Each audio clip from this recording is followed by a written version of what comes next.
नमस्कार। आज बात करते हैं मार्केट के एक ऐसे माइंड गेम की जो अक्सर रिटेल ट्रेडर्स को नुकसान पहुंचाता है। ये मार्केट की एक छुपी हुई चाल है जिसे कहते हैं स्टॉप लॉस हंटिंग। चलिए आज इसकी दुनिया में जरा गहराई से उतरते हैं। कभी ऐसा लगा है कि मार्केट जानबूझकर आपके ही पीछे पड़ा है? आपने एक परफेक्ट ट्रेड लिया, सब कुछ एकदम सही लग रहा था और फिर अचानक कीमत पलट जाती है और आपका स्टॉप लॉस हिट। ये एक बहुत ही आम फ्रस्ट्रेशन है ना? तो चलिए इसको थोड़ा समझते हैं। स्क्रीन पर देखिए, यहाँ दो अलग अलग कहानियां चल रही हैं। बाईं तरफ है वो उम्मीद, एकदम क्लासिक टेक्स्ट बुक वाला सेटअप, और दाईं तरफ है असलियत, एक तेज गिरावट जो आपको ट्रेड से बाहर फेंक देती है। तो बात ये है कि ये कोई बदकिस्मती नहीं है, ना ही कोई इत्तेफाक। असल में ये मार्केट के बड़े प्लेयर्स की एक सोची समझी स्ट्रैटेजी का हिस्सा हो सकता है। तो अब हम इस स्ट्रैटेजी की जड़ तक जाएंगे। इसे कहते हैं स्टॉप लॉस हंटिंग। चलिए देखते हैं कि आखिर ये काम कैसे करती है। तो ये स्टॉप लॉस हंटिंग है क्या आखिर?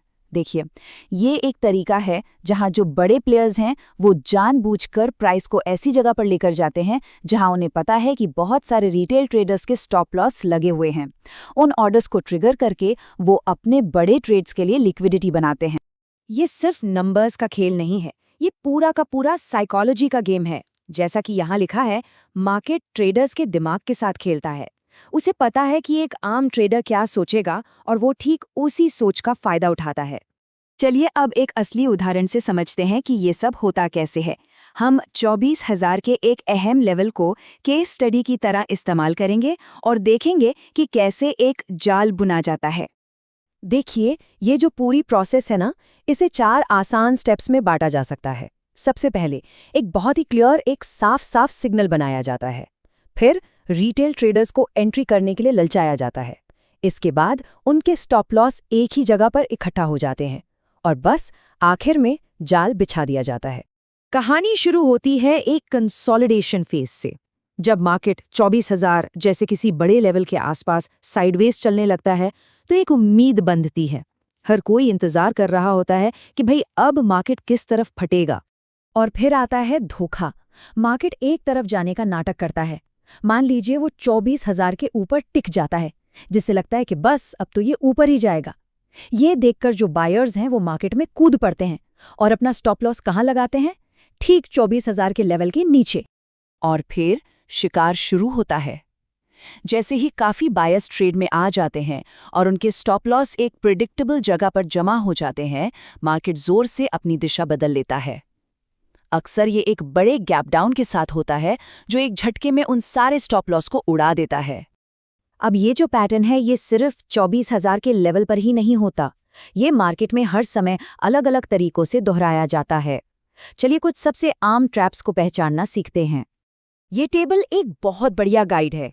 चाहे कोई बड़ा ब्रेकआउट हो, ब्रेकडाउन हो या फिर गैप अप ओपनिंग, जो सबसे आम रिएक्शन होता है वही अक्सर ट्रैप की वजह बनता है।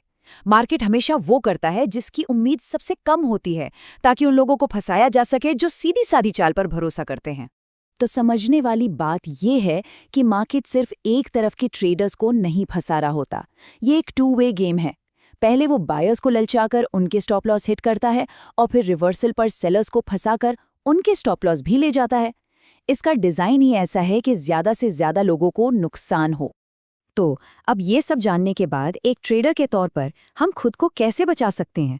ये सेक्शन इसी बारे में है कि इस जाल से कैसे बचें और एक नया, ज्यादा स्मार्ट नजरिया कैसे अपनाएं। ये चार्ट पूरी कहानी कह देता है। जो चालें सबसे सीधी, सबसे साफ दिखती हैं, मतलब जो टेक्स्ट बुक जैसी लगती हैं, अक्सर उन्हीं में ट्रैप होने का चांस सबसे ज्यादा होता है। सेफ एंट्री तो असल में उस पहली बड़ी मूव के बाद आती है, जब मार्केट थोड़ा संभल कर कंफर्मेशन देता है। तो नए नियम क्या हैं? पहली बात, जो चाल सबसे ऑब्वियस लगे उसे ट्रेड मत करो। सब्र रखो, पुल बैक का इंतजार करो कंफर्मेशन के लिए। हमेशा ये पता लगाने की कोशिश करो कि स्टॉप लॉस कहाँ पर जमा हो सकते हैं। और खुद से ये सवाल पूछो, मार्केट अभी किसको फंसाने की कोशिश कर रहा है? सोच शिकारी जैसी रखनी है, शिकार जैसी नहीं। आखिर में सब कुछ बस एक सोच के बदलाव पर आकर टिक जाता है। ये पूछने के बजाय कि प्राइस कहाँ जा रहा है, ये पूछना शुरू करना होगा कि स्टॉप लॉस कहाँ है। ये एक छोटा सा सवाल ट्रेडिंग को देखने का पूरा नजरिया बदल सकता है। तो अगली बार जब कोई चार्ट देखे तो खुद से पूछिएगा, क्या ये सिर्फ प्राइस का एक रिकॉर्ड है या फिर ये डर और लालच का एक नक्शा है, एक ऐसा खेल जो इन्हीं भावनाओं पर चलता है। इस पर सोचिएगा जरूर। हमारे साथ जुड़ने के लिए धन्यवाद।